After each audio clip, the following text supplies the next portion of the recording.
So the next thing I want to talk about is what I'm thinking. And this part actually was stemmed. I wanted to talk about why Asian parents don't say I love you, right?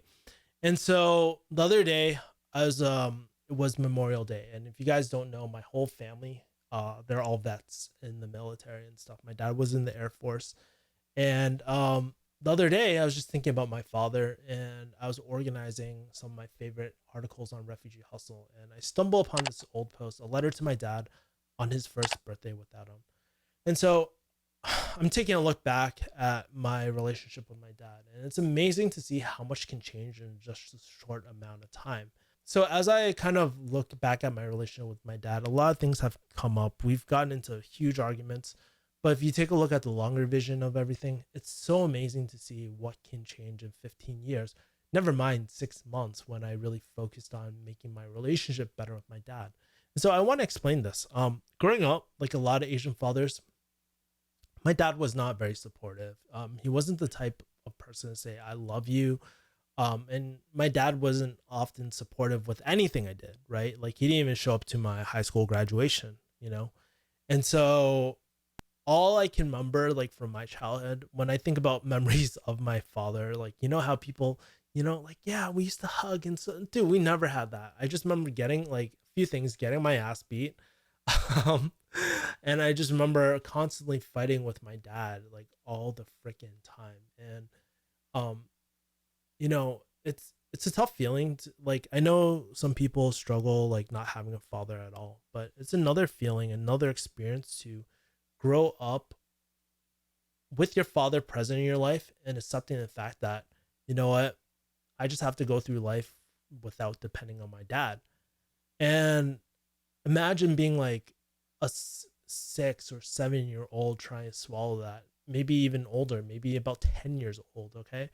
But imagine getting to that point and you're just like, man, I have to just navigate this world with no one else, and that's kind of like the source of my motivation, because I've always been trying to searching for the answers of how to be a man, how to do this, how do I navigate this world.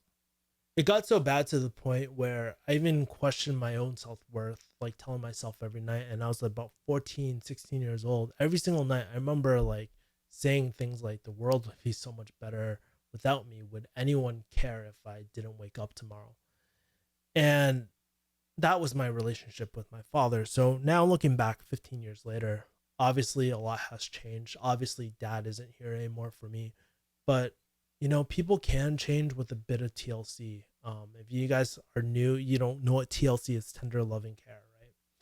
And so, you know, during the last 6 months of my dad's life, um, I put in a lot of effort, like a lot of effort. I was like, you can't change the past. I really like, it's one here thing that you say that like, you can't change the past, but it's another thing to really internalize it and actually put in the work. So I would call my dad more. I even roomed with my dad on a family vacation, something I would have never done before. And that was what some of the best memories I had. And my dad always mentioned after that moment where I was like, Dad, I just want to have a better relationship with you. He always mentioned how he was so proud of me and all that sort of stuff too. And so, after going through that experience, what I didn't understand back then was that my dad wasn't necessarily disappointed at me, but he just had severe issues that he never talked about. For example, some of the things that my dad went through was that he didn't grow up without it. He didn't grow up with dad as well. My grandfather actually fought in Italy, um, serving for the U.S. Army in World War II, and he died from thyroid cancer after exposure to mustard gas as well, right? So that was tough on him, and he lost his dad when he was like, I don't know, 6 years old. Very few memories with him.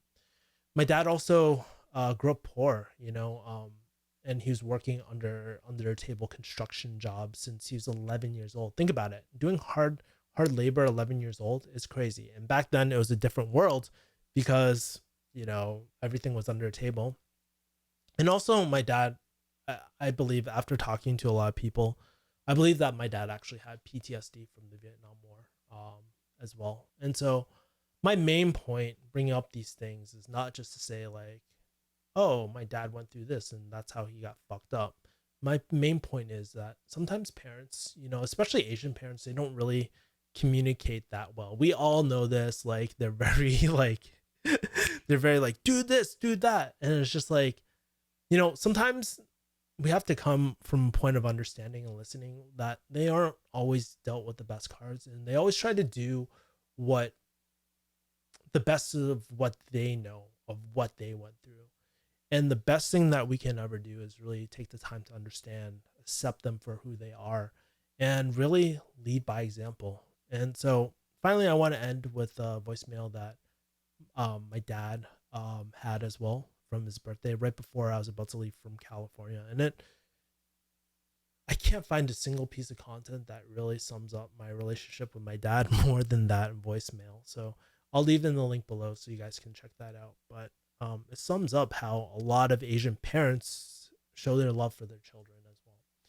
And even though that he didn't say it, I know deep down inside he cared a lot. And so I just want to say thank you for everything, Dad. Thank you for your service. And it's another Memorial Day that I miss and love you as well. So I just want to leave off with that. All right. So the next thing that I want to talk about as well are thought exercises that I'm revisiting. Right?